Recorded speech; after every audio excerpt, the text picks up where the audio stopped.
Matthieu 9, 27. Étant parti de là, Jésus fut suivi par deux aveugles qui criaient « Aie pitié de nous, fils de David ». Il l'appelle « fils de David » parce que ce nom, c'est l'un de ceux qu'on attribuait au Messie. Alors c'est comme un honneur qu'il lui faisait.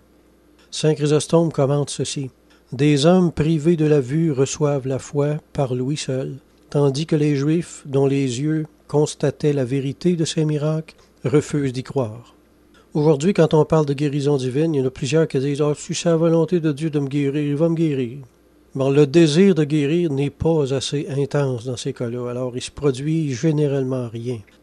Regardez la prière intense des aveugles. Ils ne se contentent pas d'approcher de Jésus, mais ils le font avec grand cri.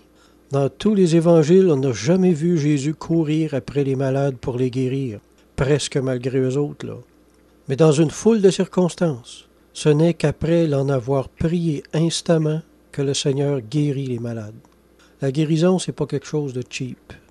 Jésus ne forçait la guérison sur personne. C'était un privilège qu'il devait rechercher. C'est pour ça que ce sont les gens les plus désespérés qui étaient guéris les premiers. Un autre fait intéressant, Jésus n'a pas guéri ses aveugles tout de suite. Quand il est passé à côté d'eux autres dans le chemin, il aurait pu les guérir, mais il ne l'a pas fait de suite.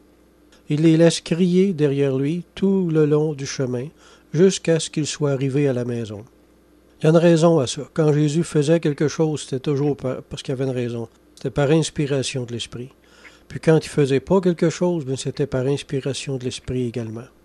Jésus a fait celui qui n'entend pas les cris de ses aveugles. Pire encore, il fait celui qui les entendait, mais qui ne voulait pas donner satisfaction à leur prière.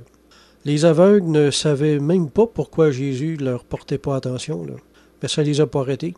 Ils auraient pu se dire, bon, ça doit être que c'est pas sa volonté de nous guérir. Arrêtons de gueuler pour rien, puis de perdre notre temps, puis retournons d'où c'est qu'on vient, puis endurons notre sort. Mais par son silence, le Seigneur mettait leur foi à l'épreuve pour la rendre parfaite et efficace, la rendre persévérante. La seule foi qui a de l'attrait pour le Seigneur est celle qui persévère, voire même qui l'importune et qui n'accepte pas un non comme réponse. Cette sorte de foi attire l'attention du Seigneur. Alors on a appris deux choses dans le texte d'aujourd'hui, que la guérison est un privilège qui doit être recherché activement, voire même désespérément, et aussi que c'est une grâce qui se mérite par la foi, une foi obstinée et persévérante jusqu'à l'importunité. Amen.